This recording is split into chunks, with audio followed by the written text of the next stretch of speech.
샬롬. 우리 명학교의 청년부 여러분, 한 주간도 잘 보내셨나요?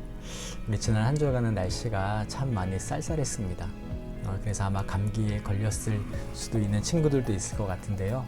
확진자는 여전히 600명대를 왔다 갔다 하고 있는 것 같아요. 여러분, 감기로부터 코로나로부터 스스로를 좀 잘 보호하시고 기본적인 방역 수칙과 되도록이면은 많이 밀집되어져 있는 장소 가운데 가지 마셔서 조심하시면 좋을 것 같습니다. 그리고 무엇보다도 이 영상을 통하여서 또 개인적으로 우리 나오지 못하는 우리 청년들 안에 또 영상을 통하여서라도 함께 말씀의 교제와 또 나눔의 교제가 있기를 간절히 소망합니다.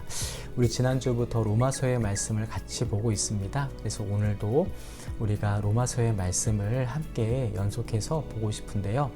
오늘 함께 나눌 말씀은 로마서 1장 16절부터 17절까지 두 절의 말씀입니다. 우리 신약성경 239페이지입니다. 239페이지를 같이 한번 읽어보도록 하겠습니다. 같이 읽어보겠습니다.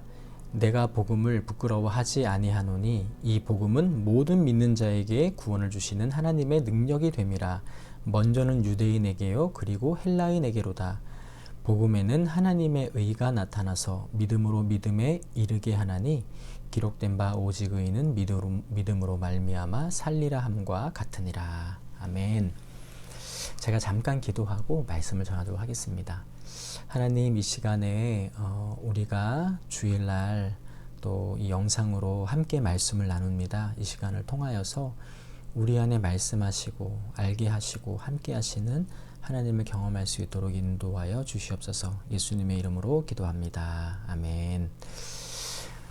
네, 여러분, 로마서는 신약 성경에 있어서 굉장히 중요한 그러한 성경 중에 하나입니다. 모든 성경이 다 중요하겠지만은 특별히 이 중세시대 때 또 초대교회 교부 때 많은 그러한 믿음의 우리 신앙의 그러한 선배들 또 신앙의 많은 위인들이 이 로마서의 말씀을 통하여서 종교개혁을 일으키기도 하고 또 본인이 스스로가 하나님 앞에 다시 한번 회심을 거듭하는 것이 바로 이 로마서의 말씀을 통해서인데요. 오늘 이 로마서 말씀의 핵심이 되는 구절이 오늘 읽었던 이 두 구절입니다. 바로 16절과 17절 말씀입니다. 오늘 말씀의 16절과 17절 말씀에 보니까 사도 바울은 내가 복음을 부끄러워하지 않는다. 왜냐하면은 이 복음은 모든 믿는 자에게 구원을 주시는 하나님의 능력이 되기 때문입니다. 여러분, 로마서 말씀에 중요한 것 중에 단어가 바로 이 하나님의 능력이라는 단어예요. 하나님의 능력. 로마서를 읽을 때마다 하나님의 능력이라는 단어가 나올 때마다 연필로 혹은 형광펜으로 이렇게 글씨를 언더라인을 하시면은 좀 더 로마서 말씀을 이해할 때에 읽을 때에 굉장히 중요합니다. 특별히 하나님의 능력이라고 이야기를 했는데요. 복음을 부끄러워한다. 왜 복음을 부끄러워할까요? 바로 예수 그리스도께서 나무의 십자가라는 나무의 사형의 형틀에 의해서 돌아가셨기 때문에 그 예수 그리스도를 전하는 것이 부끄러운 일입니다. 여러분, 제가 가끔 이야기를 하는데 십자가 형틀은 특별히 로마 시민에게는 잘 행해지지 않았습니다. 왜냐하면 이 십자가는 공개적인 처형이었었고 이 십자가의 사형틀로 인하여서 수치를 당했기 때문에, 왜냐하면 많은 사람들이 지나가는 거리에 십자가를 치고 갔어야 됐고요. 그리고 그 십자가 형틀이 있는 그 골고다 언덕, 우리가 알고 있는 예수님께서 죽으셨던 그 골고다 언덕길과 함께, 그리고 그 장소에서는 그 바로 그 누구라도 볼 수 있는 곳에 바로 이 십자가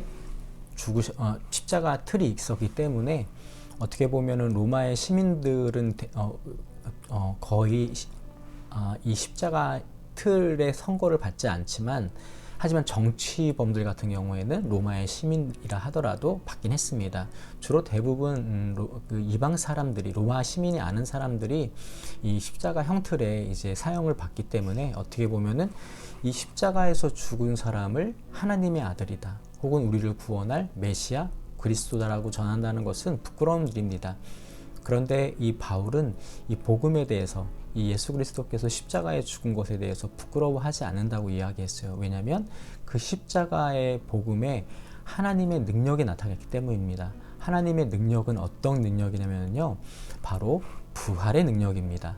오늘 이 로마서의 이 16절 말씀의 중요한 바로 이 하나님의 능력이 무엇이냐면 바로 죽음에서 부활로, 죽음에서 생명을 얻는 그 능력, 바로 하나님의 그 능력이 바로 이 십자가의 복음에 나타나기 때문에 자신은 이 십자가의 복음을 부끄러워하지 않는다고 이야기했어요. 여러분, 어느 종교이든지 간에 이 부활을, 죽은 사람이 다시 살아나는 부활에 대해서 언급하는 종교는 아마 없을 것입니다. 물론 환생에 대한 부분은 있겠죠. 힌두교나 불교는 환생을 이야기를 하지만 죽은 사람이 다시 그 죽었던 몸의 형체를 가지고 또 다른 약간의 바뀌긴 했을 것 같아요. 왜냐하면 예수님께서도 부활하셨지만은 뭔가 벽을 통과한다든가 공간을 이동한다든가, 그래서 똑같은 육체는 아닐지라도 분명히 도마에게 너가 나의 못 박힌 못자국을 만져봐라, 옆구리에 손을 넣어봐라 라고 말씀하셨기 때문에 그 부활의 몸이 어느 정도 이 육신의 몸을 갖고 있다는 겁니다. 완벽하게 똑같지는 않더라도. 그렇다면은 이 부활이라는 것, 죽음에서 해방한, 죽음에서 이 승리를 한 것, 이 죽음의 형틀에서, 사망의 형틀에서, 이 사망의 쏘는 것에서 생명으로 옮겨진 것이 바로 무엇이다? 하나님의 능력이다. 그래서 이 하나님의 능력이 모든 예수 그리스도를 믿는 자에게 구원을 주시는 하나님의 능력이기 때문에 나 바울은 이 복음을 부끄러워하지 않는다라고 이야기를 하고 있습니다. 그리고 이 하나님의 능력이 먼저는 유대인에게요, 그리고 헬라인에게, 다시 말해서 믿는 유대인에게라는 건 뭐냐면 먼저는 유대인들을 통해서 하나님의 능력이 이미 나타났다는 거예요. 예수님께서도 유대인으로 태어나셨고, 그렇기 때문에 유대인에게 먼저 하나님의 복음이 증거됐습니다. 바로 예수님의 제자들에게 증거가 됐고, 예수님을 따르는 12명의 제자들과 함께 부활을 함께 목격한 이 120명의 사람들, 마가의 다락방에서 모였던 사람들에게 증거가 됐죠. 그리고 나서 본격적으로 사도 바울을 통하여서, 다음에 헬라이라고 하는 건 이방인들을 이야기하는데, 이방인에게 하나님의 능력인 부활, 죽음에서 생명으로 해서 이 하나님의 능력이 증거됐다는 거예요. 그리고 17절에 보면은 복음에는 하나님의 의가 나타나서 믿음으로 믿음에 이르게 하나니, 이게 우리나라 말인데 조금 어렵습니다. 복음에는 하나님의 의가 나타나서 믿음으로 믿음에 이르게 한다. 이게 무슨 말인가? 이게 같은 말을 반복하는데 저도 사실 이게 좀 어려운 것 같아요. 근데 이 설교를 듣는 여러분들은 더더군다나 하나님의 말씀을 연구하는 저보다 얼마나 더 어렵겠습니까? 이 말씀을 풀이하자면 복음에는 하나님의 의가 나타났다. 이 의라고 하는 것은 이 믿음과 함께 신실함을 의미합니다. 풀어서 이야기하면은 믿음 플러스 신실함이 이 의라는 단어입니다. 다시 말해서 하나님께서 이 복음에 하나님의 의로우심을 나타냈다. 하나님의 믿음과 하나님의 신실하심을 나타냈다. 다시 풀이하자면 뭐냐면, 하나님께서 태초에 아담과 하와가 범죄하여서 우리가 에덴 동산에서 추방당하고, 그리고 우리 안에 죽음이 임했지만 하나님은 이미 창세기부터 내가 뱀의 머리를 치겠다, 그리고 뱀은 발등상을 찍겠다, 예수 그리스도를 예표를 했죠. 그런데 계속 그러한 것이 이 아브라함을 통해서 이어지고, 또 아브라함을 통해서 이삭과 함께 야곱에 대해서 12지파를 통하여서, 또 이스라엘을 통하여서 이스라엘을 통하여서 그 이스라엘을 바로 예수 그리스도, 유다 지파를 통하여서 예수 그리스도를 낳으셨고, 하나님의 이 약속하심, 하나님께서부터 이 태초에 대해서 창조하시고 구속하시고 타락한 이 우리 인류 가운데 구속하시고 다시 오실 그 하나님의 메시아, 바로 그 하나님의 신실함, 성실함과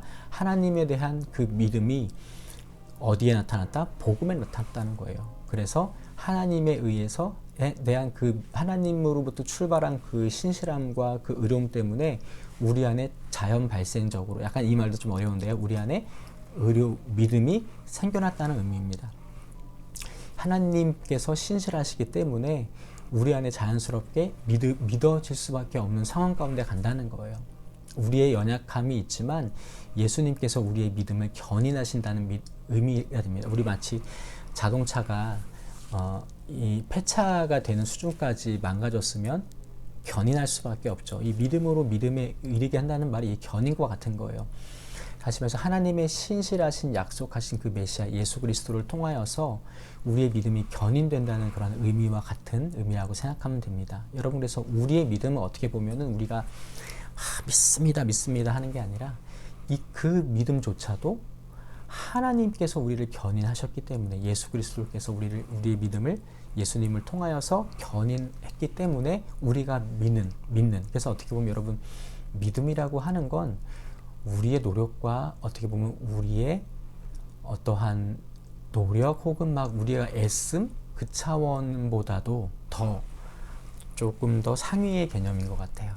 그래서 여러분, 어떤 사람들을 보면 똑같이 신앙생활을 해도 어떤 사람들은 믿고 또 똑같은 신앙생활을 해도 어떤 사람은 믿지 않고, 그렇다고 하나님께서 뭐 얘는 믿게끔 정해두고 얘는 안 믿게끔 정해두었다, 그런 의미가 아닙니다. 그런 의미가 아니라 믿는 자들에게, 하나님 또 연약한 자들에게 예수 그리스도께서 십자가에 죽으셨던 그 하나님의 신실하신 약속과 그 성취가, 메시아가 죽으신 그 복음이 우리의 믿음을 견인하는 것처럼 하나님의 그러한 신실함이 우리를 끝까지 놓지 않고 견인한다는 겁니다. 그래서 오직 의인은 믿음으로 말미암아 살리라, 이 하박국의 말씀을 인용을 했는데, 다시 말해서 우리가 살 수 있는 것은, 우리가 이 땅 가운데 의인으로 살 수 있는 이유 중에 하나는 비록 우리가 폐차와 같은 연약함과 죄인이지만 예수 그리스도께서 우리를 견인하시기 때문에 우리의 공로가 아닌 예수 그리스도의 공로로 인하여서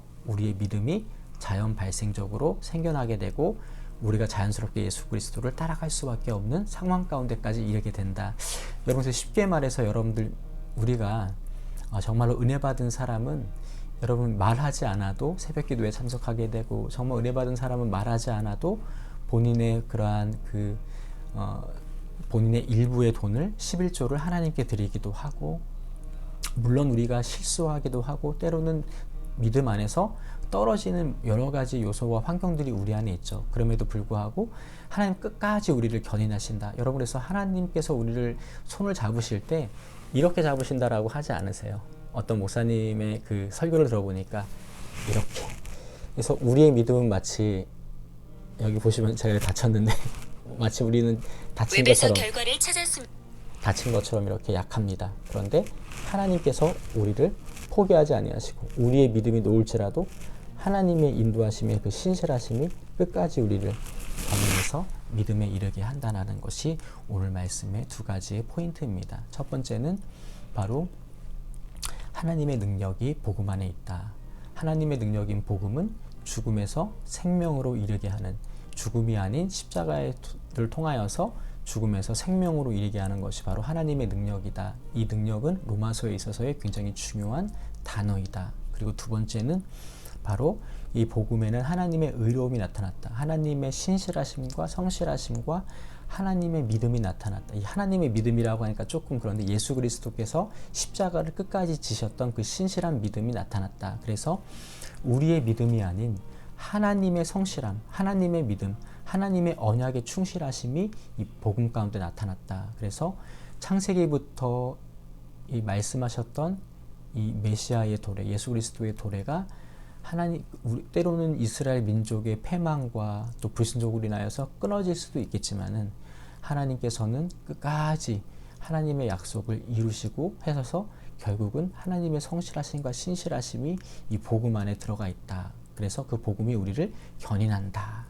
그래서 오늘 말씀을 통하여서 무엇보다도 여러분, 정말로 이 신앙생활을 하는 것이 나의 나된 것이 하나님의 은혜구나, 나의 공로가 아니구나, 그리고 내가 믿는 복음은 나에게 어떠한 의미가 있는가, 나의 죽어있는 신앙 가운데, 코로나 상황 가운데 내가 나오지 못하고 때로는 이 상황으로 인하여서 나의 믿음이 연약해질 때, 다시 말해서 내 믿음이 잠자고 있을 때 어떻게 보면 죽어 있을 수도 있을 것 같아요.